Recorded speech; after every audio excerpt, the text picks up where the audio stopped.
I don't know whether you were colleagues together at the same time at NYU Abu Dhabi. Would I be right to presume that? That's correct. Yes.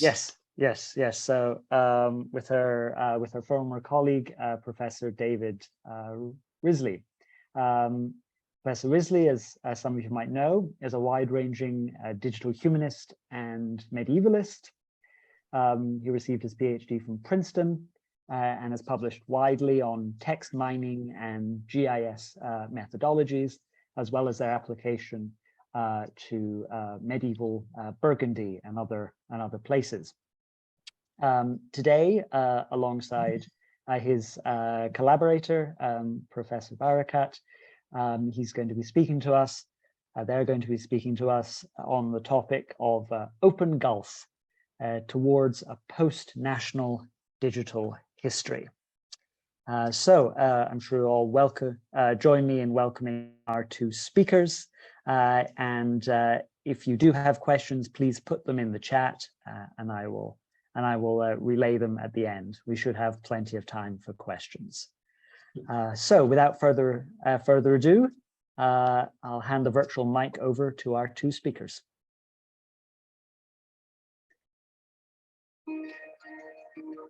Okay. Thank you. Can you hear me okay? Yes, great. Great. And everyone can hear me? Also good. Okay, good.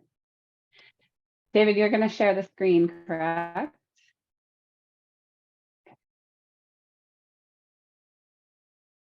Okay, so we're going to kind of be toggling back and forth between the two of us. I am zooming in from California, and it is going towards the later evening, and David is zooming in from Dubai, where it is earlier in the morning. So I'm going to start off and then hand it over to David, and David will hand it back to me, and I'll hand it back to him to conclude. And I just want to start also by thanking Stuart for inviting us, and thanking Chinese University of Hong Kong for hosting us today. Our talk is titled, as Stuart said, OpenGulf Toward a Post-National Digital History. And we're going to be talking about our project, which we've actually started calling a research group, which is called OpenGulf, and is devoted to bringing digital methods to the study of historical texts from this region, the Persian Gulf. But we're gonna start out. Can you go to the agenda, David? I can't change the slides. Yeah, I'm gonna start out by talking a little bit just to orient you in this geography, which many of you may not be very familiar with, just about the Persian Gulf as a contested space, and as a space that the history of which is contested even in contemporary historical research. Then we're going to talk a little bit about, I'm going to talk about text creation from digitized or digitizable sources, and David's also going to chime in on his work on text creation. I'll then talk a little bit about what we do once we have machine readable text, especially with space and mapping, questions of spatial history and mapping. And then David is going to tell us about his very recent experiences exploring the British archive of the Persian Gulf with techniques of word embeddings. And then we'll briefly share some conclusions based on what we've spoken about today. So just to orient you in global geography, where the red dot is what you get if you search for Persian Gulf in Google Maps. And the question that we're trying to address in this research group very broadly is, in what sense is the Persian Gulf a cohesive historical space, and for whom? We can go to the next slide. I'm just going to show you some historical maps that express some different answers to this question, because it's a question that has many different answers. So on the one hand, the Gulf is a space of historical migration, trade, and settlement. And this map, I'm hoping, is somewhat visible on your screens. The sort of middle space is the waters of the Persian Gulf. David is showing us with his cursor, which I hope you can see. And there have been communities that traversed the shores, the western and eastern shores of this waterway, historically going back at least 3 or 4 centuries, that are named communities. And these are communities that when the British got to this region, especially in the 18th and 19th centuries, they described as quote unquote pirates. They're people that resisted in various ways British expansion into this region. So on one level, sort of very local level, there is a space that is considered cohesive for people that have inhabited it. And in the Open Gulf Research Group, this is sort of one perspective on the Persian Gulf that we're always trying to bring out. But we're also focusing on other perspectives. So we can go to the next slide.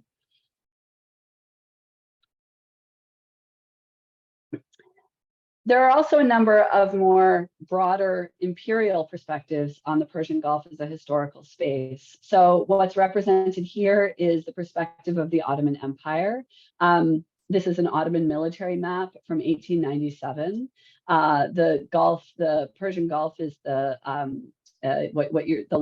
landmass in the middle of the map is the Arabian Peninsula, and where David's arrow is right now is the Red Sea. And the top part, the place above the Arabian Peninsula, is the Persian Gulf, or what the British were calling the Persian Gulf. The Ottoman, in Ottoman, historical parlance, this waterway was called the Gulf of Basra, and that points to how important the connections from an Ottoman perspective were between this waterway and a geography that stretched from Iraq all the way to Istanbul. So it's really a perspective that takes the Mediterranean world as its main point of reference and sees the Persian Gulf as an extension of that.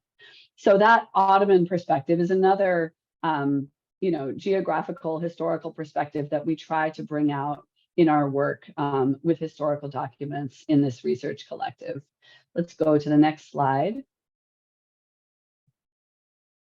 Another very important perspective on this region is that is one that we could call Iranian or Persian. This is actually a German atlas, but it shows us here the Persian Gulf shows up in the very bottom of the map. It's this blue waterway on the bottom.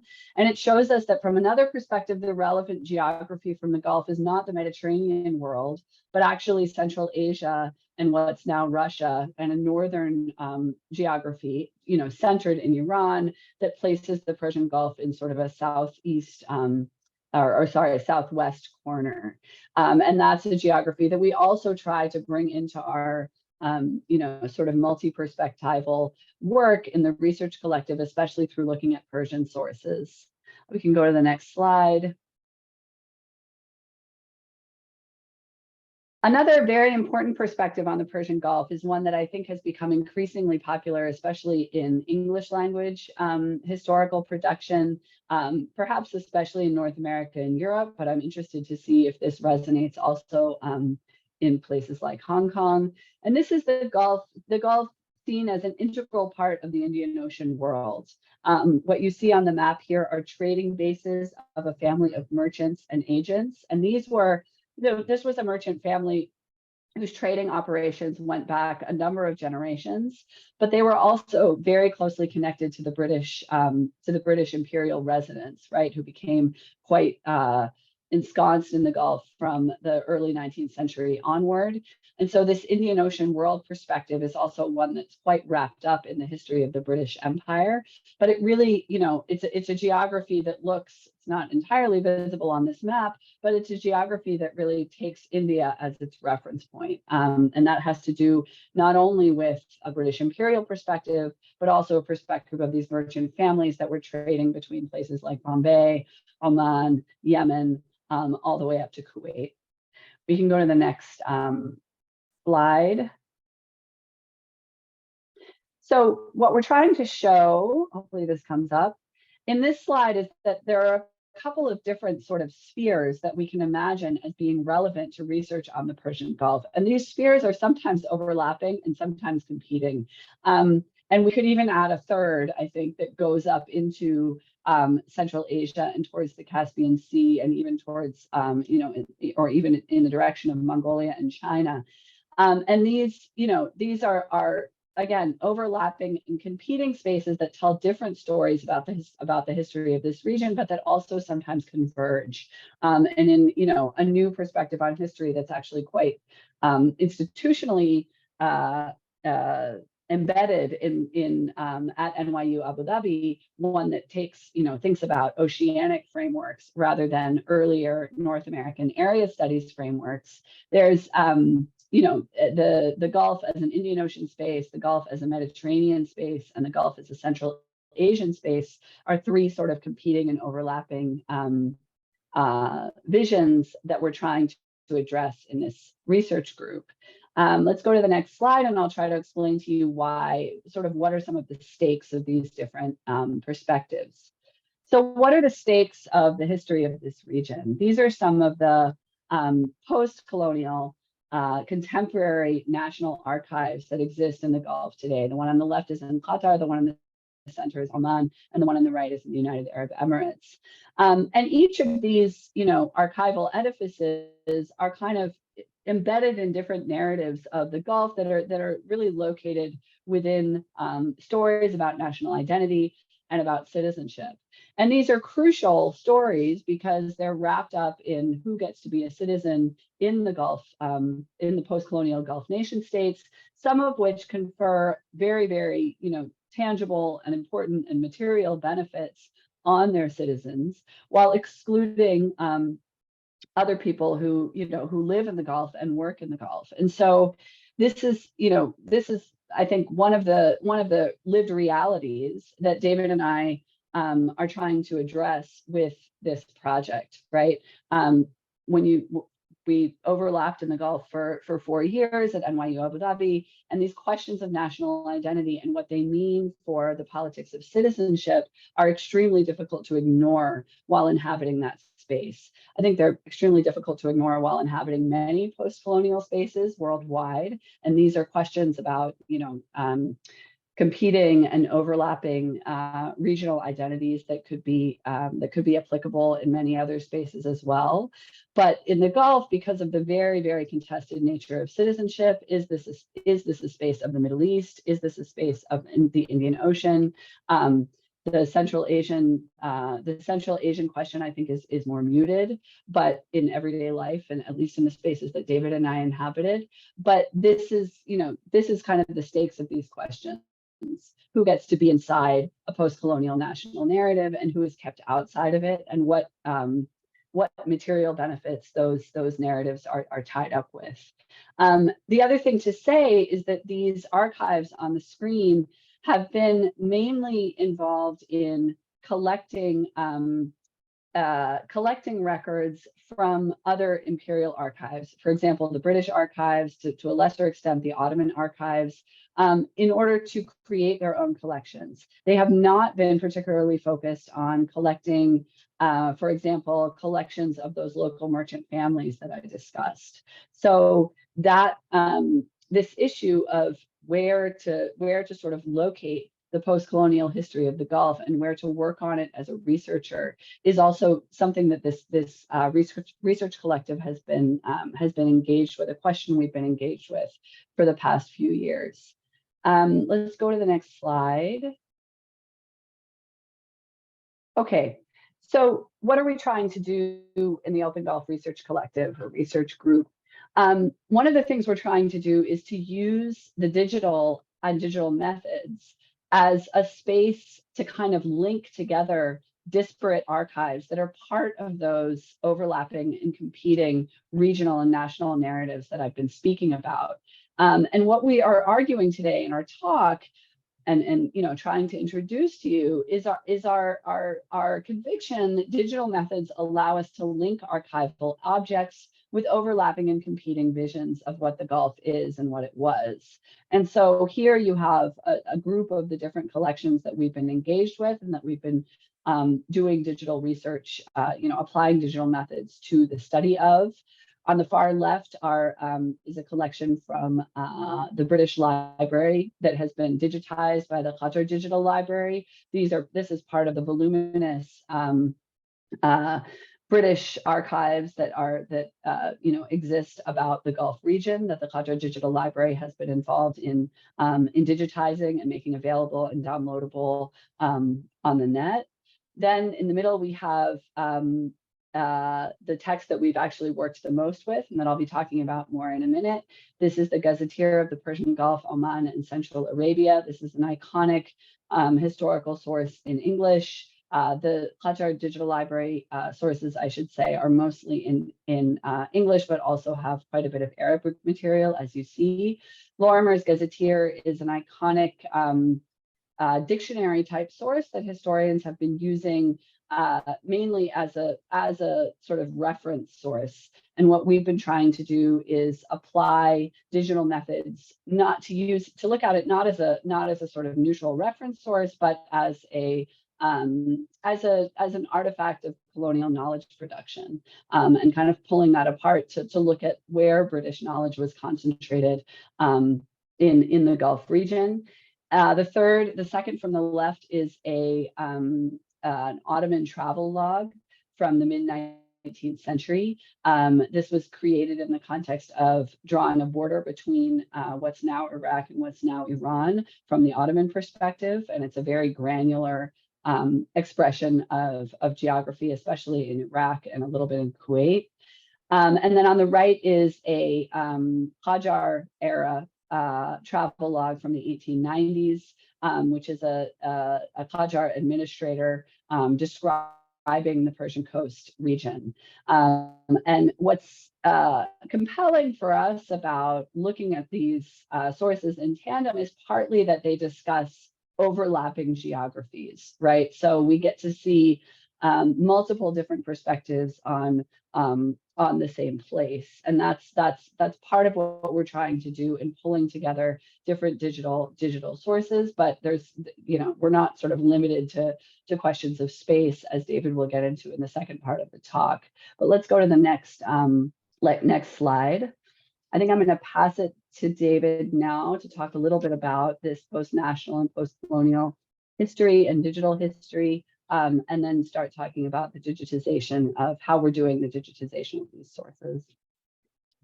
Thanks, Nora. I think that, and thank you to the organizers for having us and to speak in the series today. I guess my intention in putting together the slide that's on the screen now is to attempt to tease out some of what are, I guess I would consider the enterprises or the activities and tasks of a post-colonial history and looking also towards a post-national history on the left-hand side, and on the right-hand side to make a list of some of what digital history does. And the reason I put these two columns here is to show just how interconnected these enterprises are, but how in many cases what we find in digital history often is very grounded in national digital histories that draw upon singular infrastructure, or let's say on a more cohesive infrastructure of a set of professional historians who are thinking along not necessarily the same lines of argument, but are thinking about the same spaces that are bounded in the same ways. And so I think that one of the things that is a specific challenge to us here when talking about the Gulf, following up on what Nora just said, is how do we situate the infrastructure that's required, the kinds of archival materials that are required, and then the methods and the methods that we use and the people who are involved. How do we kind of connect those pieces? And I think that's been one of the most exciting things about OpenGulf as a research endeavor for me, is to imagine precisely how all those pieces fit together. So if we think about, on the one hand, historical moves that are made by historians, right? A post-colonial history will often look at colonial archives, look back at colonial archives, attempting to find voices that have been left out of those archives, or find those interstices, right? Those gaps, those spaces reading between the archival lines, And that's often in putting those archives into combination or into dialogue with other kinds of archives. Another thing that post-colonial history will often do is to take colonial institutions and reveal them, reveal their structures, reveal the way that knowledge was created in a printed or handwritten archives about that particular place. And in particular, thinking about the people and places that are named and marked, right? And so I think when Nora talks in just a minute about spatial questions in the Gulf, when we start in one place, of course, what we start with is a particular version of who those people and places are.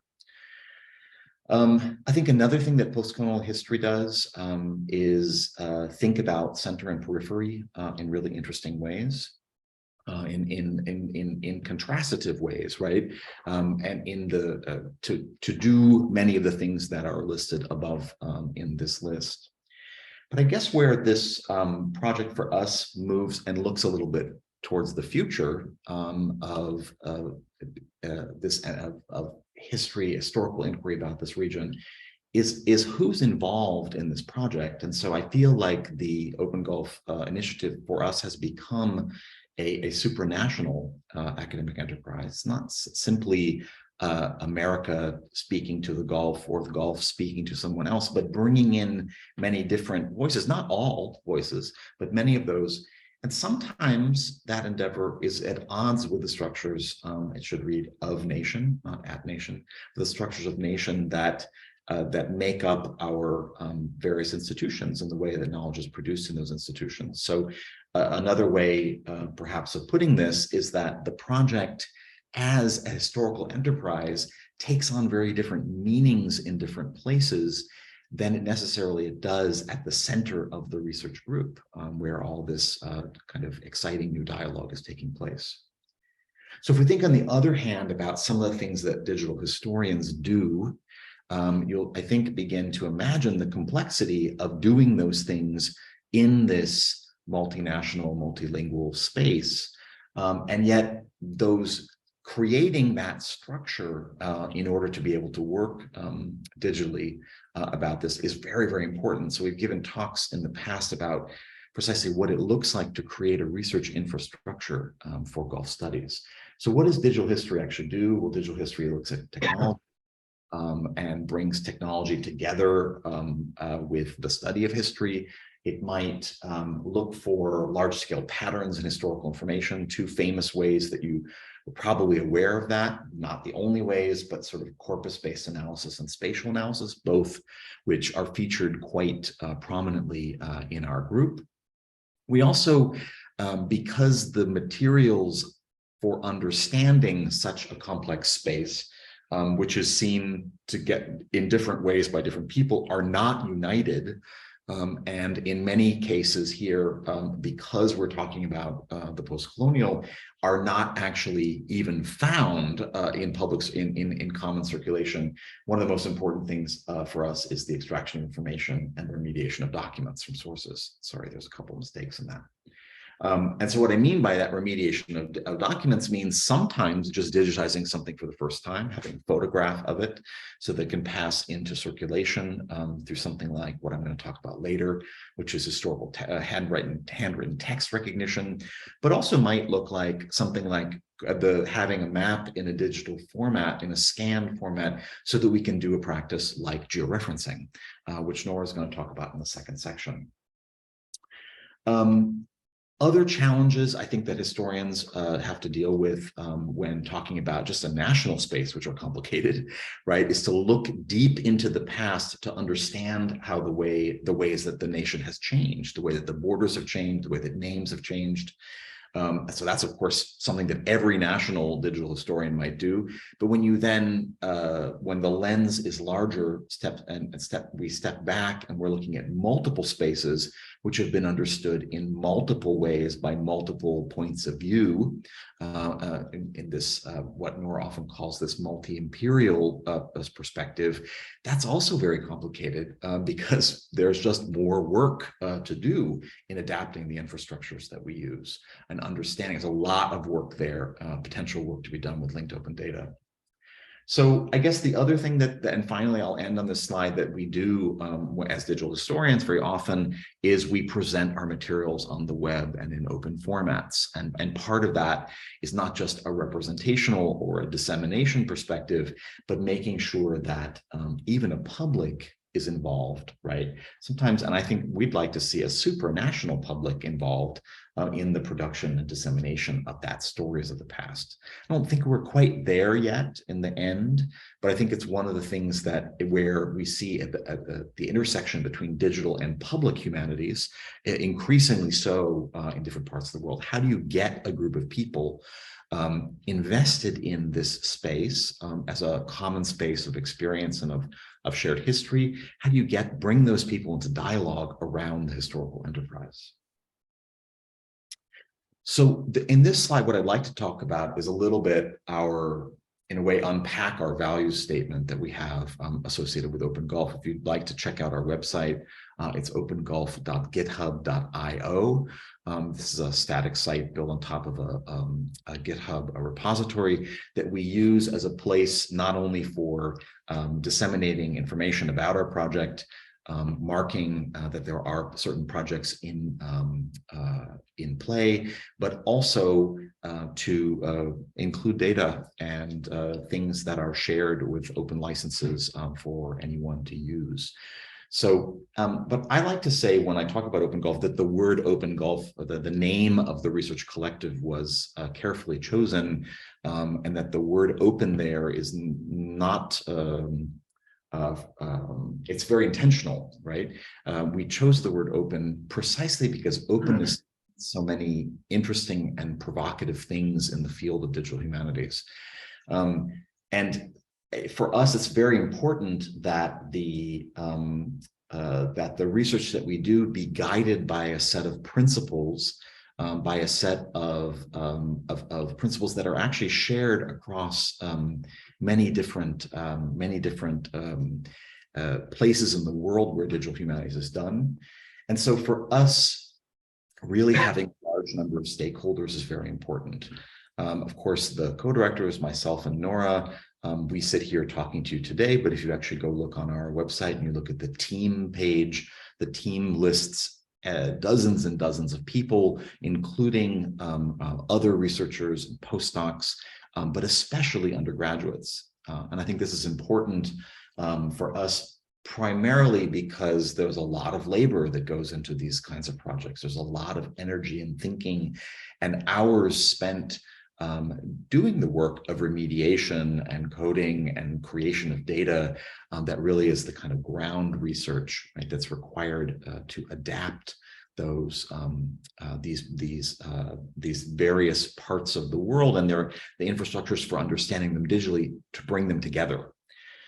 So also in this kind of value-centered approach, where you'd like to be able to look at any one of our given projects and feel that particular investment and engagement, is a question of looking to a community of people interested in critical digital methods that are in the Gulf and that are in connection with the Gulf. And so we have this by dint of being colleagues for so many years, and now at two different institutions around the world, we have one of those, we have two institutions that provide one of those sort of linkages in this supranational enterprise. But we also have others, and we're looking forward to expanding that and thinking about how working with different researchers with a common methodology allows us to create something which is much larger than the sum of the parts. Something which might seem at odds with that kind of very, very large view that I just mentioned is this idea of minimal or sustainable infrastructures. I think that one of the things that's very important for us is to recognize that weighty, overly kind of heavy or technical or flashy kinds of infrastructures for the creation of our web-based information and or the tools that are required to do the work that we do would go against the idea of inclusivity in the project, because the project kind of depends on lots of people working in lots of different kinds of institutions. And I think more importantly, and I know this from teaching digital humanities in the Arab region for a long time now, that we're in a very unequal landscape of infrastructure. We really can't expect that the people, the various people from all the different institutions, or even the people from our institutions who move and go to other places, who would like to be involved in the project, continue to be involved in the project. We can't count on the fact that they all have the same things. They have the same digital tools. They have the same ways of accessing digital methods. And so this is a gesture towards minimal computing or sustainable digital humanities that's very important in this particular region. We're also really interested in the linking of data. I mentioned it before, so I won't go on too long about this, but thinking increasingly about how we can actually work in dialogue with places like Wikidata to expand the kind of coverage and recognition, if you like, right, of this complex part of the world, which so often in global infrastructures doesn't really get reflected. It gets reflected through more singular imperial lenses. We're interested in, obviously, in multilingualism, in making sure that that we're able to center new voices in Gulf studies. It's a different kind of Gulf studies that we're up to here than what you see very often in Gulf studies, and we're really excited about that. So I guess I don't want to belabor the point here with all these points on the screen, but I'd like to, I think, pass off at this point to my colleague Nora, who's going to take over section number 1 on text.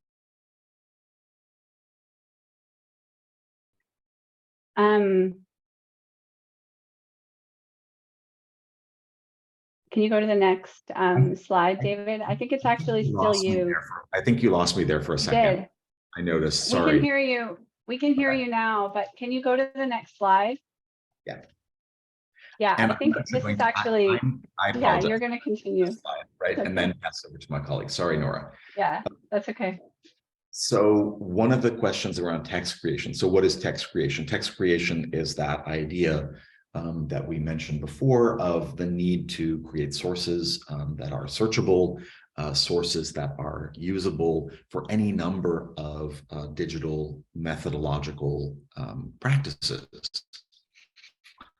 So one of the places that we have turned to, and it was quite a lot. Are you hearing okay? I'm noticing a lot of spottiness. You're hearing okay, Nora? It's a little bit spotty, but now it's okay, I think. Apologies for that. So one of the places that we've turned in order to be able to do what we're calling text creation, right, or the remediation of documents into forms which are searchable, from which we can create text which is digitally reusable in a lot of different methodologies, is one of the main sources for that so far, although not exclusively, has been the QDL, or the Qatar Digital Library. The Qatar Digital Library is a product, is an enterprise brought about by the Qatar National Library in collaboration with different institutions in the UK, in which they have brought together, as Nora mentioned before, as other national institutions in the Gulf have brought together disparate archives, have brought together different national archives. In this case, we're particularly interested in the India office records. So the records of the British administration in this part of the world, which have been diligently and very well created for public use and been made available to the world. I think a gesture that has actually shifted a lot about the way that people work on this region, because so many new things are available in so many places in the world. The thing that's interesting to say about the Qatar Digital Library is that, as I've understood it, this library is going to, this initial phase where they have all these materials coming from the UK is only one phase of a multi-phase step, or multi-phase endeavor, in which they're going to be bringing digitized archives from many parts of the world. So in a way, attempting to, I believe, as Nora was suggesting in the previous section, realize that the project of looking at the Gulf from so many different angles. So of course, we're not waiting for that to happen, right? To have all those various archives. So one of the things we've been doing is stepping in and taking and trying to work with these materials from the Qatar Digital Library as best we can. And one of the great things about them is that they've been really created with a view for reuse. And so they're licensed with very clear reuse licenses. They are IIIF compliant, which means that their movement across platforms as images, it works very well. And also, in the case of the typewritten material, they've done a lot of batch optical character recognition. So you can actually search for and find quite a lot there. On the other hand, and this is really important for us and for my interests and the interests of several people in the group around handwritten archives and what we can do with handwritten archival materials, they are not, that the handwritten stuff is not searchable. So what that means is that we have to think about those texts in a different way, because if you have just digitized handwritten documents, you really rely only on the metadata of the catalogers, of the librarians who put that all together. And so, we have a lot of these documents. Nora's few slides back actually gave a few examples of ones coming from the Qatar Digital Library that are in Arabic or in Persian. The ones that I'm going to talk about specifically in section 3 of this talk have to do with the English colonial handwritten documents from that period. So this QDL is for us a really interesting first step towards understanding that multi-imperial, multi-linguistic quality of a larger archive of the Gulf region. So I think now is the point when I'm going to pass off to you. Is that correct, Nora? Okay, I think so. I'll know when we see the next. No. No, it's not. I'm sorry. I'm a little tired today this morning. So this is just a slide which shows a little bit of what is pointing towards what I'm doing, what I'm going to be talking about in section 3. I'm working on a 280 some volume collection of handwritten letters from the British Residency. The British Residency in Bushehr, as it was called. There were many British residencies, but one of the first ones, one of the most important ones, was located in Bushehr in Iran as to today. And we estimate this collection to be about 20 million words, 20 million words, if that's in fact how large it is, which it seems from some initial calculations, something like that, that it would be, for what we can say now, the largest digitized archive of documents dealing with the Gulf, originally written in the Gulf, written in that very same space where we found the dot that Nora talked about. Now, they're not all, as I said, they're not all they're not all in English. Some of them, there are very few of them that are actually in original languages of the Gulf. But what they are, which is really interesting, is a lot of them are translations into English of those original languages. And that poses a really interesting question for this part, for this archive, and to the extent to which we can actually find multiple voices. We can find different kinds of actors in the region in dialogue with one another. So what we've been doing so far is generating automatic transcriptions of these letters, training the AI models that are required to do that. And then we've begun to do some exploratory data analysis, which I'll talk about in part 3. And now I pass to Nora. Okay. So yeah, in terms of creating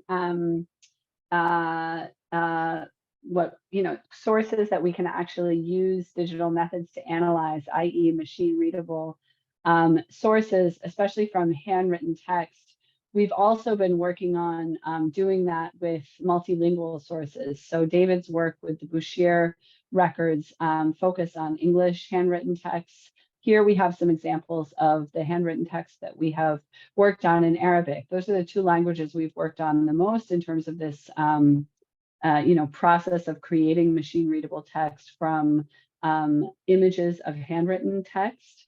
But we look in the future as we bring on especially more people with expertise in other languages to doing this in other relevant languages, which there are many in the Persian Gulf region. But for Arabic, what we have on the left is a collection of merchant letters that were written. They're in the collection of a particular family that's held in a library in Dubai. But the letters are between merchants in a number of Gulf ports, similar to the slide I showed earlier with the family who are connected to British agents. This particular family was not, but it's a similar sort of wide Indian Ocean geography of merchant letters. In the middle, we have some of the Arabic material that David was mentioning that shows up in the Qatar Digital Library in British correspondence, not in the Bouchier records, but in other collections. The collection we focused on the most is the Kuwait Affairs from the early 20th century, which has, a small collection of letters in Arabic and then corresponding translations into English. And then on the right is one of the things we've thought about doing with this material beyond, using it to create handwritten transcription models that can then handwritten text recognition models that can then generate automatically transcriptions of larger amounts of text. One of the things we've thought about doing is publishing some of our transcriptions, potentially in some sort of anthology that would, both have, allow users to click on particular keywords, perhaps people, place names. This is an example. This is not on our website as yet, and we're just sort of toying with what to do with these transcriptions that we've created thus far. This is a proposal of one of the undergraduates at Stanford who has been involved in this project. I should say one of the sort of, I call it a generative challenge that we face with doing handwritten text recognition on Arabic sources from the Gulf is that there's not a readily available or obvious corpus to begin with, the way that David has been able to begin with the Bouchier residency papers, those we think around 20 million words, right? What we have here are indicative, these images on the slide are sort of snippets from much smaller corpora. And so that's one of our main questions is how, to what extent do we increase our geographical reach in order to get to larger corpora, for example, perhaps of legal documents from the larger Indian Ocean world. There are corpora that hold much larger amounts of text in Arabic, handwritten Arabic, or potentially even to the Mediterranean world, in the Mediterranean direction that I talked about in the beginning, where there's, extensive amounts of Ottoman era Arabic historical text that's connected to the Gulf in some way. So those are some of the questions that we're facing in terms of text creation in languages other than English. But let's go to the next slide. What I want to talk about, though, in the second part is what do we do when we have machine readable text? And that anthology project is one thing that we could perhaps think about doing. But the other, another sort of project that we've been very involved in since the very first stages of OpenGulf are questions of spatial analysis and mapping. So extracting place names from the text that we've created and then creating maps from the data sets of extracted place names. Let's go to the next slide. So what we've worked on the most, as I said early on, is this English language, British gazetteer of the Persian Gulf, Oman, and Central Arabia. This is a 5-volume gazetteer. We're working on about half of it. It's about 5,000 pages of text. And what we did initially in Abu Dhabi when we started this project in 2018 was recruit undergraduate student interns to annotate this text in Recogito, which is a platform for annotating names of people and places. We focused thus far on names of places, and from that process of annotating in Recogito and linking place names in this historical text to geographical coordinates in a contemporary space, we've been able to create a sizable data set, but that's the first text that we've worked with extensively, where it was actually quite easy to generate machine readable text because this was a printed text available in PDF in English. So we were able to OCR it to create text files. You do a process of optical character recognition and then move it into Recogito in order to annotate place names. And with a lot of student labor, we can go to the next slide. Over a couple of years, we were able to create this sizable data set of about 50,000 rows, 50,000 place names. What you see on the right is not a final map of those 50,000 place names. It's rather a rough, very rough preliminary map of locations that were that the platform that we used, Recogito, was able to initially verify. So these are basically the places that are well known enough for the platform to recognize and verify the coordinates for. This is the case for a small percentage of those 50,000 place names. The British Gazetteer it's from the first decade of the 20th century. It's extremely granular. It includes many small places that some of which no longer exist.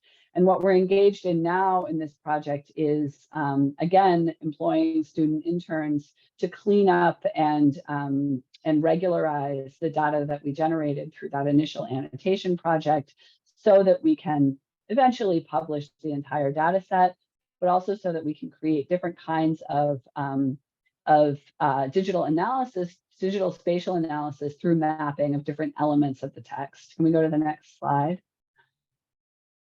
One of the things that we are hoping to do with that Lorimer data is to be able to put it in sort of visual conversation with data sets that we create from other texts created from other imperial contexts, to put them side by side. So just to give you an example, this is a map created from the treatise of an Ottoman era Arabic speaking and Arabic writing scholar who was based in Baghdad. And excuse me, and you know, what this gives us is sort of this particular Ottoman era vision of what the geography of the Arabian Peninsula was. This was written in the end of the 1860s. Once we complete the cleaning process of the Lorimer data, we would be able to extract a particular chunk of the Lorimer data and put it side by side with this Arabian Peninsula focused geography, or rather than putting it side by side, we could overlay it in different layers of the same map to be able to see where these two visions of Gulf geography interlock, where they overlap and where they diverge. The other thing we would be able to do is recognize how these different imperial perspectives are describing the same place, for example. There's a lot of overlap of places between these different texts, but they describe them quite differently. They focus on different elements, different commodities that are grown, different infrastructural elements, and placing them within different administrative and environmental, et cetera, geographies. So this is one of the visions we have for our mapping projects, is to be able to create a multi-source gazetteer. The gazetteer is kind of a long-term, like almost like a unicorn project. I think it would take a lot of work and a lot of, you know, sort of hours of work that is beyond our current capacities, but it's something we can kind of see in the future through working with multiple texts to deal with the same geography in a sort of spatial mode. Let's go to the next slide. Okay, so the last thing I want to just very briefly mention before sending it back to David is another mode in which we've worked spatially with maps, and this is through working not only with textual sources but with actual historical maps. The map here is a little bit, it's a very faded historical map, so it's difficult to see, but this is an Ottoman military map of Iraq. The largest portion of the map is contemporary Iraq, and then there's an inset on the Arabian Peninsula. And what it depicts is what the Ottomans called, quote unquote, tribal grazing grounds in Iraq and the Arabian Peninsula. So it's actually one of the only, I mean, I'm an Ottoman historian by training, and this is one of the only spatial representations that I'm aware of something that the Ottomans referred to as tribal grazing grounds. And what we were able to do with this map is georeference it, meaning we were able to relate it to a contemporary geographical reference points, right? Represent it on a contemporary map, and you can see that on the upper right corner. This is these are the georeferenced borders, polygons created from this this historical map of tribal grazing grounds, and you can see that the Iraq part, which is actually much larger in the original Ottoman map, when georeferenced, is actually a much smaller area than the Arabian Peninsula part. But it was what the Ottoman creators of this map were most interested in, and where most of those their resources were concentrated. The other thing that we were able to do with this map, which is created, there's a table that you can sort of see the very bottom strip. The map was accompanied by a very large table identifying the weapons holdings, some of the animal holdings, different kinds of housing infrastructure for each of these named quote unquote tribes. And what we were able to do by linking that data to the georeferenced polygons that you see in the top map, we were able to compare that to what the British were recording about the same kinds of commodities, weapons holdings, housing, et cetera, in the same or an overlapping geography. And so on the left, the purple dots are weapons holdings that the Ottomans recorded in Iraq, and on the right are weapons holdings that the British were recording right around the same moment in a region that the British called Khuzestan or Arabistan, which is in contemporary Iran. And so these kinds of comparative mapping projects are another sort of horizon of our spatial work, with sort of multiple Gulf sources produced in the Gulf from multiple perspectives. And I'll pass it back to David for the last part of our talk. Thanks, Nora. So I guess if you look at this bottom right-hand corner, the kind of promise of a linked data about a region that comes from different sources and from different national what are now national zones, and the sort of the fusion of that together. I think this is a really great. This map is a really great example of a future promise for that kind of work, that kind of comparative work. What I'd like to talk about in the third section, excuse me, is what do you do when you have a lot of text, right? So if the second section was about thinking about a lot of spatial data taken from text, and then using spatial analysis to think about those places, we can also do some work with some computational textual approaches. So that's what I'm going to be talking about in this section, namely what you do when you have HTR created text. So HTR is this acronym meaning for historical text recognition. So it's a form of OCR that's in which you take handwritten text, you train an AI model to understand those texts, and then to convert those into machine readable, computer usable text. And so what happens when you have a lot of this? This is a field which is really exploding right now, that is of HTR. And so I think one of the questions that we have to ask ourselves as historians is, what are we going to do once we have all that information? And it's not always incredibly clean. There's plenty of errors and problems with it. But what we lose perhaps in error, or what we lose in precision at the level of many, many words, we gain in question of scale. So one of the things that I did, similar to these other deep dive projects that we had in OpenGulf, is I took a portion of the Qatar Digital Library, in particular a set of volumes of letters from the Boucher residency papers that we spoke about before, from the 1840s through the 1860s or so, and that was in around particular topics. There was a kind of a mini information revolution in the 1850s in that residency, or around the 1850s, where they started taking letters and putting them in similar groupings. Like, so if a letter came in and it had something to do with piracy, it was recorded in one particular book. So what I get in these particular volumes of choice are kind of thematic anthologies of issues that the British were interested in. I did about 10 of these volumes, added 5 later in particular, I added 5 incoming letter collections as opposed to the 10 outgoing collections. The 10 outgoing, for the most part, were the British colonial officials talking about things, whereas the incoming letters were those of native agents, as they were called, or different people in the region who were not British, who were writing to the British. And so it kind of gives us this interesting balance of voices already found in that archive. It's not completely balanced because of the amount of words, but it's an interesting start. So I guess the questions that arise from something like this for me is, what do we do? How does a historian deal with a lot of information, right? With information glut, when all of a sudden archives are really easy to work with, not easy, simple to get there, but when they are produced as transcriptions, what can you do? I'm going to just turn to a real quick approach, very quick description of an approach that I used called word embeddings or word vectors. It's a way of creating a mathematical model of an archive, let's say, of a lot of different writing, in which one looks at, as Julia Flanders in the first quote talks about, one looks at semantic relationships that exist between words in a corpus. It's a way of modeling very abstractly the kinds of words which keep the same company, as you might say.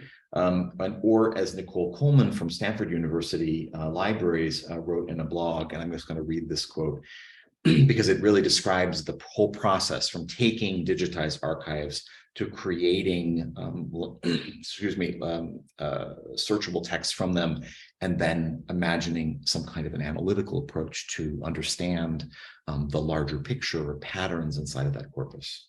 So she writes, digital images converted back to their numeric form makes them analyzable and computational in new ways.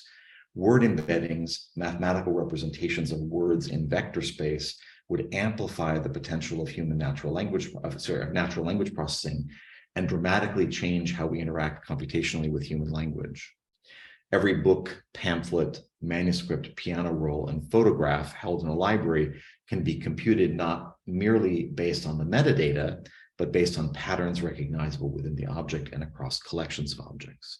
So I'm not talking about this kind of enormous scope of this multimedia scope that Coleman is, but I'm talking about one particular archive, namely of about, as I mentioned, about 15 volumes of handwritten letters, from which I was able to derive about 1 million words of human natural language. So some people have looked at this as a kind of a digital Begriffsgeschichte, or this idea of a conceptual history, right? I think it has a really great potential for distant reading and for tracking things like semantic change, but also for teasing out like lexical strata inside of a corpus, trying to determine who's talking about what and how. So what I did was I just took 2 words. This is just an example of some of the outputs. These are using the word vectors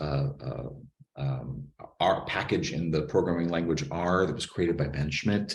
And inside of this very abstract representation of language, you can put in a word, for example, and say, I want to look at piracy and see the words that are the similarly come up in similar contexts as privacy, or this idea of anhoda, the Persian word meaning a boat captain of this period. What are the various words that kind of show up? And of course, this is a very interesting and kind of like challenging way of thinking about an archive. It's kind of at the same time this like dream of being able to read an archive from a very distant perspective and kind of understand big patterns inside of it. On the other hand, things like OCR or errors in recognition of the words can mask some concepts. We look in here, we see certain words, we don't quite understand what they are based on spelling.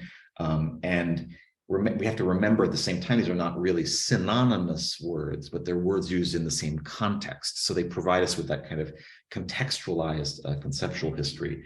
And so for someone working on the Persian Gulf to understand what came up in the context of piracy or boat captains in a large number of materials is a very interesting thing to think about. But it gets more interesting than that, because you can actually do something which we call kind of like an embedding arithmetic, where let's say you have an idea of a boat, and what you want to do is you want to look at a lot of different examples of things having to do with boats, but you don't want that boat to be talked about in all possible semantic, from all possible semantic angles, but you want to take away, say, the boatness, right, of this captain. And so you take away, and if you can do sort of what's called like addition and subtraction almost, you can sort of eliminate parts of vector space that have to do with, say, bula or vessels, right, from the region. And what you end up with is a different version of what the captain is, namely something having to do with their social situation. You can also minus or subtract genealogy, filiality, for example, and you can get at questions that had to do with violence and or challenges of that boat captain at sea. Or you can remove both of those things, and what you end up with in vector space is actually, super interestingly, a list of names associated with boat captains at the time. So this kind of arithmetic, kind of manipulating this complex mathematical representation of language, allows you to get at some really fascinating new perspectives of thinking about the way a large body of information is discussing certain problems. I'm going to not go into too much detail on these slides, but what you can do also is to think a little bit about the polyvocality of the corpus. As I mentioned before, I took two different kinds of letters. I took letters that were incoming and letters that were outgoing, ostensibly written or obviously written by different actors. And when you look at something like the word, like a concept like business, you get a very different set of semantic associations on both sides. Likewise, something like property, you get a very, very different picture that has something to do with the concerns and world views, I would imagine, of those various actors. But I think that one of the things which is really interesting in this question of word embeddings, and Nora suggested this in the second part of our talk, right, which is that we have in the OpenGulf project and research group, not just questions of geographic scale, right, in the sense that we can look to different places for different kinds of information, but we have questions of archival scale. And so to go just find an archive that's similar to the one that we saw before, that's already digitized and organized and described by metadata in, say, Arabic, is a harder enterprise, or it takes us in different directions, and it really takes us into potentially different archival scales. So this one on the slide here is just an attempt at this idea of one of the potential places that we could compare with the Gulf. And this has to do with Zanzibar in East Africa, which is a place which is very connected to sort of the successor of the Omani Empire along the East African coast. And the British, who get set up there in the 1890s, start publishing a journal, which is actually a newspaper, which exists in searchable PDFs online. And so it's very easy to take those out and scrape all the language out, and then to come up with a completely different large corpus. But I think what sits behind that idea of moving over to a different space and coming up with a different large archive that you could explore in this kind of experimental way is the possibility of multiple poles in the region in which things are being talked about from a similar perspective. It's kind of the scaled up textual version of the map that we saw, where we saw a discussion of weapons in a particular area. Here we can look at, and this one actually generated from the Zanzibar Gazette, a really excellent model, really clear, topical. Each of these columns is a topical segment of that computational textual exercise. So in order to conclude today, I think we just have a few remarks, very few remarks, and then we look forward to the discussion. I think that one of the things that the digital gives us is it really allows for the disparate quality of archives to come together in a project, right? When you have things which are in very different parts of the world, you can kind of unite them and link them, bring them together through the digital. On the other hand, when you're dealing with archival scales, this is like a different question, that's a little bit more complicated, and we still have to think a lot about that, right? About who has more in the record, which is accessible to us. I think that in our research group, the fact that we exist as a research group and as this collective allows us to have more than one argument in play. Right? Our project is, and the way that we started with this, working with this together, really came about as a result of experimentation in the classroom.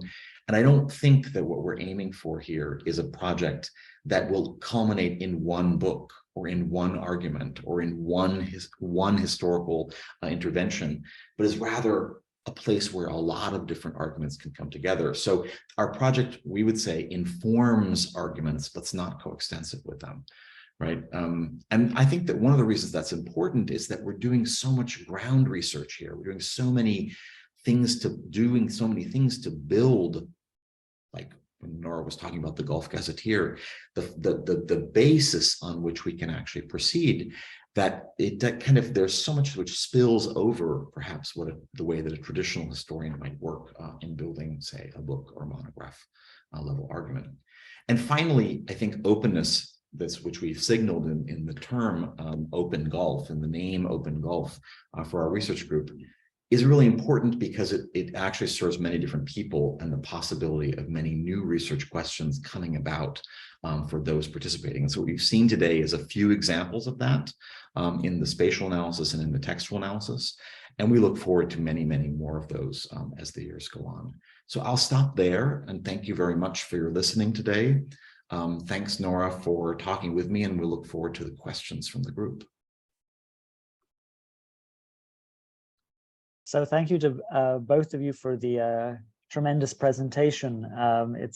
It's really a remarkable work of, I guess, to some extent, scholarly infrastructure building.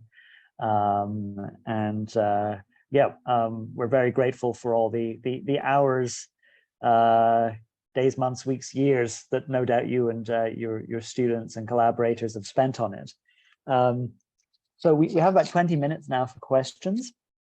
We're starting to get some in through the chat. I see. I think they're. Oh, I see. Yeah. Some of them private message to me, so I'll read them out. I might sort of abuse my position as chair to sort of get things started off while other people are thinking. So I guess I guess from the sort of the beginning of the presentation, one of the big questions you're sort of coming to this project with is that of metageography. You know, where does the Gulf sort of fit into different, I guess, larger historical structures and historical imaginations? And you sort of pointed to the different, different actors over time and how they've conceptualized it. From the Chinese perspective, I was actually involved in a project recently for the anniversary of the 1622 fall of Ormuz, within sort of a group of Portuguese imperial historians, and one of the sort of interesting kind of metageographies that it falls into from the Chinese perspective is that of the Hui Muslims, who see it. I mean, this is Zheng He and the other Hui Muslims, kind of captains and navigators, who see it, Ormuz in particular as kind of a capital of an idealized capital of a Muslim world that sort of stretches to China, but is not centered there, and where they might sort of feel potentially more at home than where they're from in Guangzhou or Fujian, or wherever it happens to be. So I'm wondering if you could sort of talk a little bit more about how you see going forward, maybe not in the immediate short term, how the project can sort of help with that specific meta-geographical question. And then the second question is about OCR. We have a classical Chinese OCR competition every year here at COHK, run through the library. And I'm wondering if you could give us a little bit of perspective from the Arabic OCR side. What are the particular challenges? What are the solutions people have found, and things like that? Nora, would you like to go first? Sure. Yeah, I'm not sure, what David was saying at the end about the, how the sort of end product of the research group is not necessarily a monograph. I mean, I'm not sure that we're going to end up with sort of a neat story about those meta-geographical questions. I think that they do, one of the ways that we've been thinking about this recently and sort of trying to articulate in presentations we're doing about OpenGulf is that, these questions of region and what a region means to different historical actors in a post-colonial fragmented nation state context, seem to be particularly salient in particular geographical regions. And, we gave a different presentation, but with some similar initial questions at Stanford about a week ago, when we had people asking us about the Caribbean and about, there's sort of, there's places where this seems to be a particularly salient way of thinking about space. And that's sort of one of the global comparative things that I've been scratching my head about lately. The Chinese perspective that you articulated is fascinating. This isn't something that we have really gotten into, even though it wouldn't be super hard for us to do so, because the home institution of the project, NYU Abu Dhabi, has a sister campus in Shanghai, right? So to me, that just opens another sort of potential horizon. The Gulf, through this project, we've seen the Gulf as a space that just there's interests in it that are extremely far flung. And I think on one level, you can say that about anywhere in the world, but on another level, this is the space of particular sort of, global convergence at particular historical moments. And so, yeah, but I'm not sure that we're going to come up with a meta. To me, that question is sort of best approached comparatively and thinking about, where other sort of spaces of meta-geographical interest, where our experience could provide some perhaps guidance or some, methodological jumping off points. But I know that's not a very direct answer to the question. I'm going to pass it to David to see if he has anything to think about this, and also to talk more about Arabic OCR, because he knows a lot more about it than I do. Great. So I guess one of the things that's interesting, thank you for the question, for the two good questions, Stuart. I guess one of the things that I think is very interesting about the digital as a space for this kind of spatial meta-geographical, right, is that it's actually extensible, right? So if you want to bring in, other sources, can you hear me okay now? Yeah. You're back. If you could start again, that'd be great. My connection today, apologies. What I was going to say is I think that the digital is a really amazing place for that kind of meta-geographical spatial reflection, right? Because that's the whole, in some ways, it's the kind of the dream of a linked data, right? And a linked data that has in particular a strong spatial dimension to it. So the idea is that, of course, whatever work we do on Hormuz from this perspective could be theoretically, and not actually even just theoretically, but practically extended, right, to reach into other places. It's not a perfect environment, obviously, but it does provide us with some ways that some waypoints or some connectivities that are immediately accessible. So I'm afraid can you hear me? Yes.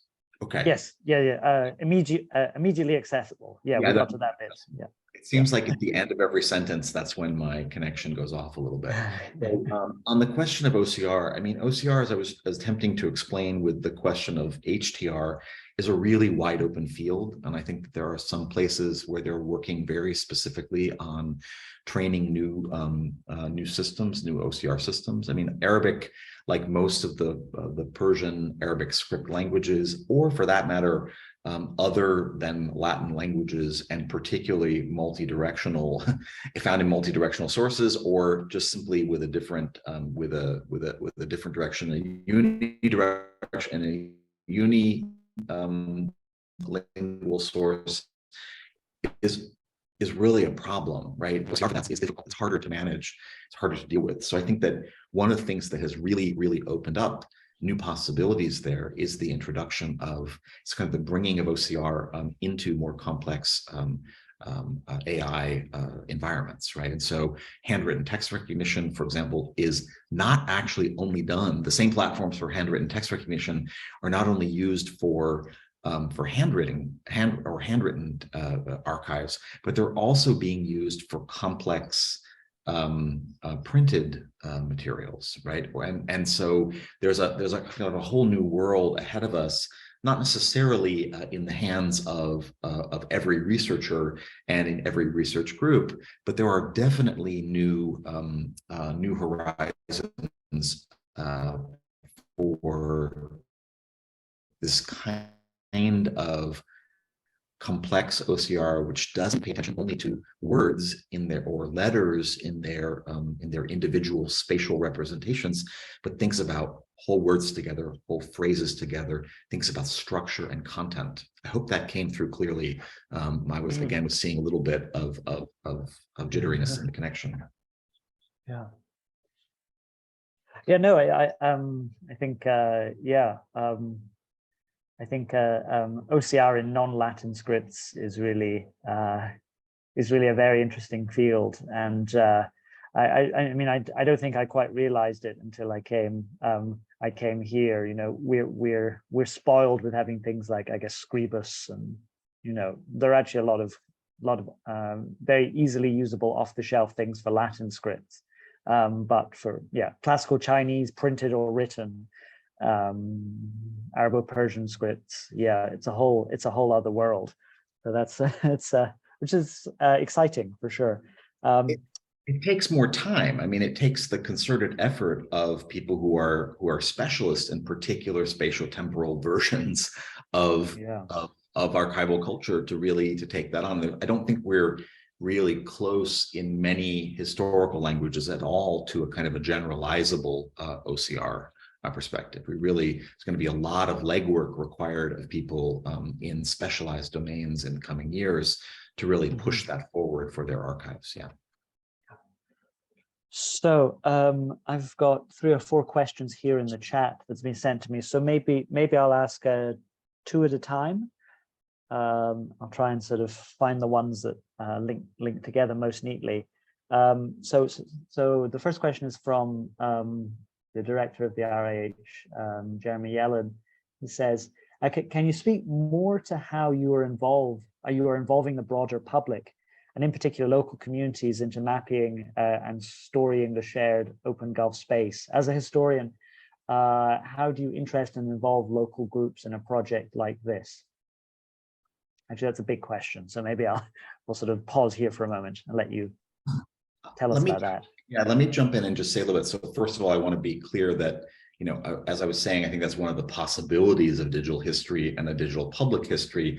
I'm not sure that our project has been incredibly useful in bringing in wider publics, right? I think that we do have slotted into some of our workflows some moments in which we feel like what we'd like to do is to reach out to other people, to a larger community. And so I was thinking a little bit about the question that shows up in the chat here about missing and incomplete data, right? We've had lots of students working assiduously on the relationship between sources and bodies of information, digital and others, and trying to complete those linkages. But we're very aware of the fact that those are not, they're not by any means complete. And so we have had some ideas about how we might reach out to people, maybe through something like through social media, through sort of small kind of public knowledge challenges where let's say we have a list of 500 places that we can't locate, putting them out there one at a time, trying to get discussion going around those.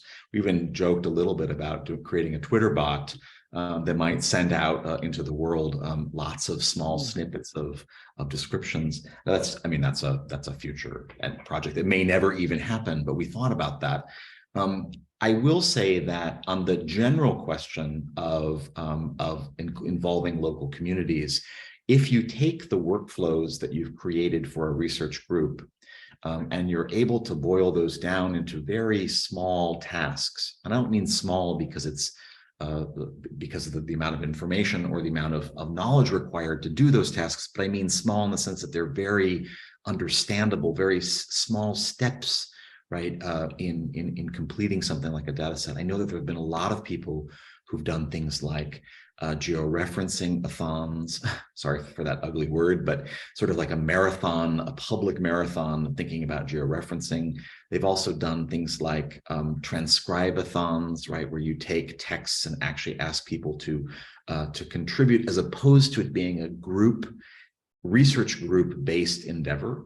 You can open that up to members of the community who might be really interested and who might actually have more insight into the specificities of the kind of, say, person names or geographic names, or even just references, right, to really culturally specific references that one finds in some materials. So I think there's a lot of possibilities, but designing those for local communities, for getting the best kind of input possible, is a challenge. Yes, yes, for sure. One interesting model, actually, maybe I'll just mention it, that I've seen is one of my friends who studies medieval Iberia created a MOOC where the kind of assessment was sort of transcription activity that was, different bits of the text were sort of spread out across the different people taking part in the MOOC. And I think I think that was relatively successful. I think he's at University of Colorado Boulder, and it was through Coursera, maybe. I mean, one of these platforms. So yes, it's always a trick to find the way to get people interested for these kind of crowdsourcing type projects. Yeah, great. So we have a couple of questions about mapping. I don't know if you maybe spoken to this already, but I'll just sort of read it out anyway. Kitty from the library asks, I'm not sure if I missed that part. Just wondering how the difficulty in mapping all old and current places could be solved, as there should be changes of place names, areas. And then Shelley, who wrote to me in the direct message, asks sort of relatedly, that you mentioned that students are often manually georeferencing things and also are also cleaning up the textual data and marking it up. Are there any ways that could be automated?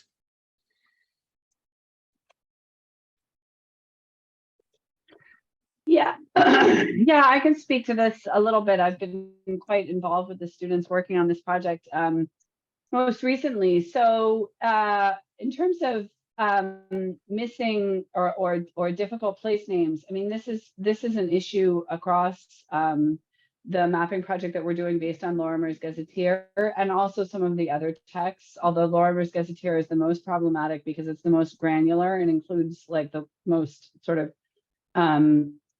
place names that are difficult to locate.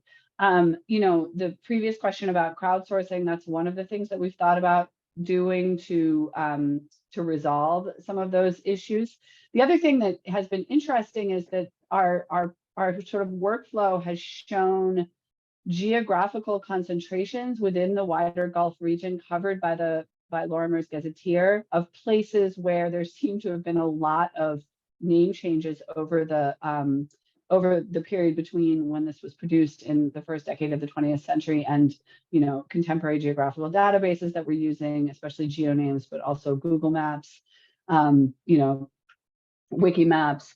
So the concentrations thus far that we've located are, you know, that region that I mentioned earlier, I think Khuzestan, that the British called Arabistan during this period. This is a historically Arabic-speaking region of Iran, where there were apparently, based on our research, quite a few place name changes in the first part of the 20th century, and then also the Persian coast region, also in contemporary Iran, but further south. And so, you know, there's a few techniques that we use to try to figure out what happened with those place name changes. One is locating students who have linguistic abilities that are specific to the particular region that they're working on. So students who are working on, say, a region that we term within the British termed Western Arabia, which is, you know, contemporary central Saudi Arabia. We try to find students that have Arabic capabilities so that they can basically do web-based research, not only in English, but in Arabic, and so that they can search for the terms in Arabic, et cetera. The same for those in Iran. We try to find students who have Persian capabilities so that they can go and search in the relevant language. We have, you know, in both institutions, we've ended up having a lot of Turkish students interested in the project. I try to get them involved in Ottoman Iraq, because that's the region where there's the most sort of historical Ottoman involvement in the geographies that we've identified. So that's one way. I mean, but there are, you know, we have within the data set, we're not finished with it yet. I would say within what we've already corrected, I would guess, I haven't done this quantitatively, but I would guess somewhere around 5% of the toponyms we just are so far unable to locate. And I think actually what the idea that David put forth of having 500, you know, place names with a Twitter bot could actually be one of the most effective ways to do that. You know, just from my experience, you know, if I were sitting in Abu Dhabi and needed to find places in that general geography, you know, the way to do that would be to speak to people from older generations, because there's not, you know, depending on the place, we may or may not find actual printed lists of place names, for example. Those are, you know, often very difficult to come by. They do exist in some geographies, but not all. And often they aren't really granular enough for what we're looking for. I mean, the British are going around writing about, you know, a tract of sand here and a well there, and, you know, places where really human memory may be the best and only way to kind of ever hope to attach coordinates to that. Can you, Stuart, I don't know, we're at time, but if you want to repeat Shelley's question, I'm happy to try to address it. I think it was Shelley. I'm not sure I understood it though. Oh yeah. You described that there were students working on the students, yeah, marking up some of the text. Oh, automating it. Yeah. I don't know. Yeah. Core NLP or something. I don't know, one of these. Yeah, tools. I mean, David might be able to speak to the horizons of that more effectively, but I can say that, you know, the idea with this you know, program we're using, Recogito, which some people might be familiar with if they've done this sort of place name annotation in the past, is that this would be automated, right? And that you'd be able to sort of highlight the place name, that you know, the platform would recognize the place name and then repeat that annotation throughout the entirety of the text. For us, what we learned very quickly, you know, and Recogito is connected to geographical databases, especially GeoNames. What we learned, though, is that for our geography, and for this particular text, that you know, that automation was the toponyms were way too granular for that automation to really be effective. And so, you know, like that map I showed are the places that were, you know, verifiable within Recogito, but the majority, I mean, at one point we did a count, David, maybe David remembers, I mean, I would say at least 75% of these 50,000 rows, we're talking, maybe it's more like 60%, but the students are actually manually identifying. And the reason for that is just that, Recogito is only automatically connecting, especially for places with above a particular population threshold. And the places that we're looking at are much more granular. If we have, thought of how, sort of creating a custom instance of Recogito, something that would automate this for us further, I'm still not convinced that it would, that we have problems with spellings. There's all sorts of, we're looking at, early 20th century British transliterations of Arabic, Persian, and Ottoman Turkish place names. It's not the easiest thing to automate. So I think that would increase that population, having a custom instance that looked at, lower population centers that actually do show up in geonames, which are many, would help, but it wouldn't make it a completely automatic process. But David, maybe you want to say something more about that. So what I would just really quickly, what I would say is, of course, automation requires a set of resources for NLP, right? That you, and pretty reliable resources and flexible resources. And so I think in our case in particular, if you look at something like geonames, we have done, in the case of creating some smaller spatial data sets, some automatic lookup and attempts at fuzzy matching with the various multilingual spellings of things that one finds in geonames.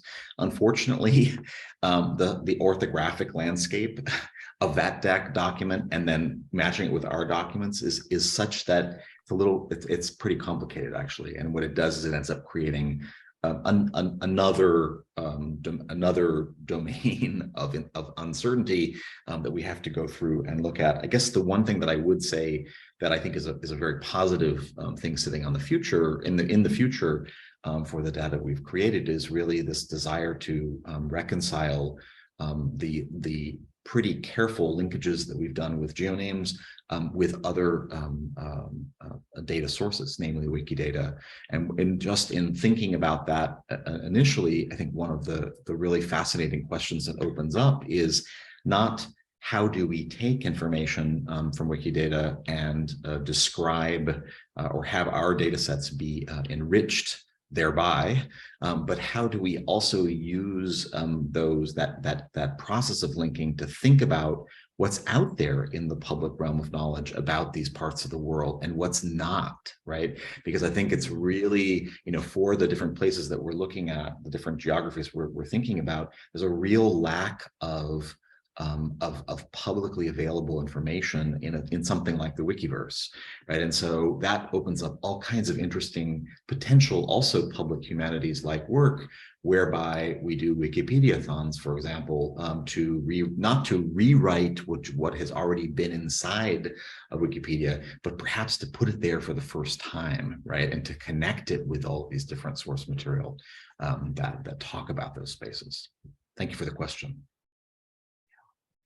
Great. So I see we're very much out of time, but I guess it shows the interest in your talk that we had to go over a little bit. So as I mentioned at the beginning, we'll be back in our talk series, back for our talk series on November 14th with Miranda Lewis from Oxford. And I guess all that remains for me to say is to thank our two speakers for their time and for their very, very interesting presentation, and to wish them the very best of luck in their very exciting project. So thank you, Stuart. Thank you to you all. Thank you, Stuart. Thanks, everybody. Bye, everyone. Bye. Thank you. Bye. Thanks, Beth. Bye-bye. Thank you.